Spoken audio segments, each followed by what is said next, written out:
Καλησπέρα σε όλους. Είμαι ο Περικλής Τορκοφίκης. Ασχολούμαι με τον ομαδικό αθλητισμό από μικρό παιδί έως και σήμερα. Ένα αθλητισμό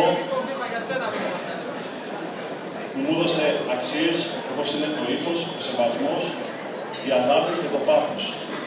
Είναι μεγάλη τιμή ένας νέος άνθρωπος να σε επιλέγει με τις ίδιες αξίες αυτές και με όραμα να σε επιλέγει για κάτι τόσο ιερό. Γιώργο, σε ευχαριστώ.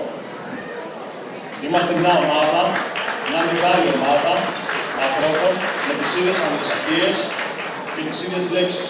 Που στόχο έχουμε το πρωτάθλημα. Και το πρωτάθλημα είναι να κάνουμε την Γλυφάδα μας, να δούμε την Γλυφάδα μας όπως όλοι την ονειρευόμαστε. Για εμάς και τα παιδιά μας.